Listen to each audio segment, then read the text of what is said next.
मुंबई महापालिकेच्या सर्व जागांवर लढण्यासाठी तयार रहा। उद्धव ठाकरेंच्या शिवसैनिकांना सूचना। युती आघाडी होईल नाही होईल माहित नाही, पण मनसेसोबत युतीसाठी सकारात्मक। ठाकरेंची भूमिका स्पष्ट। मुंबई महापालिका निवडणुकीच्या पार्श्वभूमीवर मुंबई मनसे संघटनेत होणार बदल। काम न करणाऱ्या विभाग अध्यक्ष आणि शाखाध्यक्षांना देणार नारळ। जुलैच्या पहिल्या आठवड्यात नव्या नेमणुका जाहीर होणार।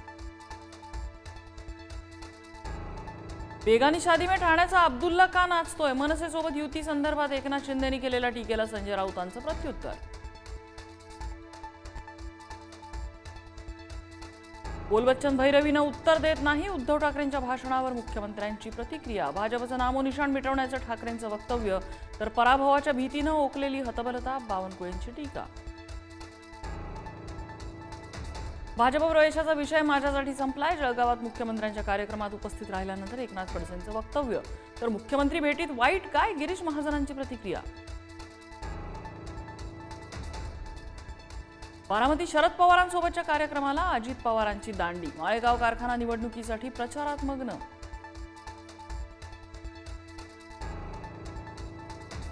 जयकुमार गोरे खंडणी प्रकरणात एका मांत्रिकाला अटक। सातारा पोलिसांची दिल्लीत मोठी कारवाई। 1 कोटीतील काही हिस्सा मांत्रिकाला मिळणार होता अशी माहिती। संभाजीनगरमधल्या विट्स हॉटेलची लिलाव प्रक्रिया अखेर रद्द। कमी किमतीत हॉटेल लाटण्याचा आरोप झाल्याने मंत्री संजय शिरसाटांची माघार।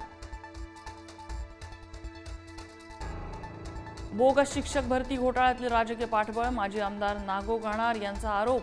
30 जूनला मुंबईच्या आझाद मैदानावर महाराष्ट्र राज्य शिक्षक परिषदेचं आंदोलन। ठाकरेंच्या शिवसेनेच्या तेजस्वी घोसाळकर मुंबई बँकेच्या संचालकपदी। घोसाळकरांच्या नियुक्तीमागे भाजपची मोठी खेळी असल्याची चर्चा।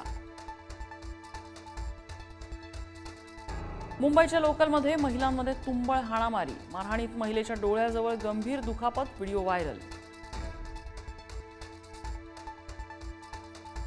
पुण्यातल्या घाटमाथ्यावर मुसळधार पाणी पातळी वाढल्याने खडकवासला धरणातून 15,000 क्युसेक वेगाने पाण्याचा विसर्ग। पुणे शहरातला भिडे पूल पाण्याखाली। मुठा नदी पात्रालगतचे रस्तेही वाहतुकीसाठी बंद।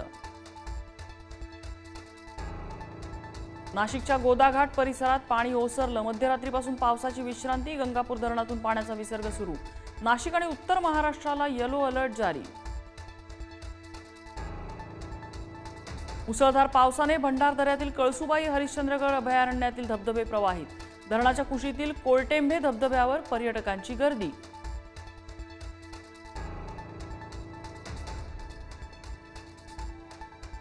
ज्ञानोबा आणि तुकोबारायांच्या पालख्या पुणे शहरात दाखल। पादुकांच्या दर्शनासाठी पुणेकरांची गर्दी। भिडे गुरुजींनी केलं तुकोबारायांच्या पालखीचं सारथ्य।